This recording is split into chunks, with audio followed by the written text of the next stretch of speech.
সহজ রাষ্ট্রবিজ্ঞানে সকলকে স্বাগত জানাই। আজকে আমরা জানব নির্বাচন কমিশনের গঠন, ক্ষমতা ও কার্যাবলী সম্পর্কে। এই ভিডিওটি পুরোপুরি নোট আকারে থাকবে। আশা করি ভিডিওটি পুরোপুরি দেখলে তোমরা বিশেষ উপকৃত হবে। তাহলে চলো ভিডিওটি শুরু করা যাক। নির্বাচন কমিশনের গঠন।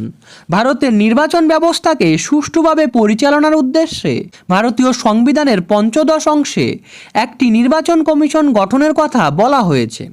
সংবিধানের ৩২৪-এর ২ নং ধারা অনুসারে একজন মুখ্য নির্বাচন কমিশনার এবং অন্য কয়েকজন নির্বাচন কমিশনারকে নিয়ে নির্বাচন কমিশন গঠিত হবে।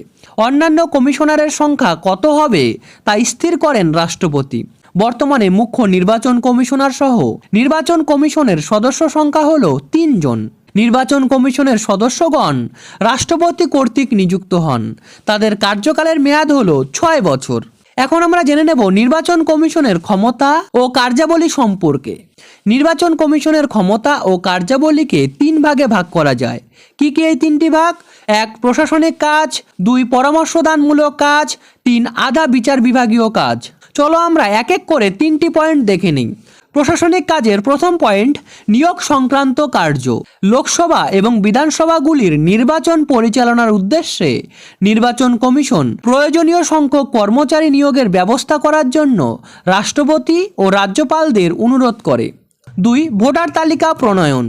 পার্লামেন্ট বা রাজ্য আইনসভা সমূহের নির্বাচনের জন্য আইন অনুসারে ভোটার তালিকা প্রণয়ন করা হলো নির্বাচন কমিশনের একটি গুরুত্বপূর্ণ কাজ। ৩ সচিত্র পরিচয়পত্র প্রদান। জাল ভোট প্রতিরোধের উদ্দেশ্যে নির্বাচন কমিশন বর্তমানে ভোটদাতাদের সচিত্র পরিচয়পত্র প্রদানের জন্য প্রয়োজনীয় সব রকম ব্যবস্থা গ্রহণ করে। ৪ নির্বাচনী প্রতীক প্রদান। নির্বাচন কমিশন বিভিন্ন রাজনৈতিক দলকে নির্বাচনী প্রতীক প্রদান করে থাকে। সাধারণভাবে একটি রাজনৈতিক দল যে প্রতীকের জন্য আবেদন জানায়, কমিশন সেই প্রতীক সংশ্লিষ্ট দলকে প্রদান করে থাকে। ৫ ভোট গণনা ও ভোটের ফল ঘোষণা। নির্বাচনের পর ভোট গণনা এবং ভোটের ফল ঘোষণা করা হলো নির্বাচন কমিশনের একটি প্রধান কাজ। পর্যবেক্ষক নিয়োগ। অবাধ ও সুষ্ঠুভাবে নির্বাচন পরিচালনা করার জন্য নির্বাচন কমিশন পর্যবেক্ষকদের নিয়োগ করে থাকে। এবার আমরা চলে আসবো আবার মূল পয়েন্ট, পরামর্শদানমূলক কাজে। রাষ্ট্রপতি ও রাজ্যপালকে পরামর্শ দান।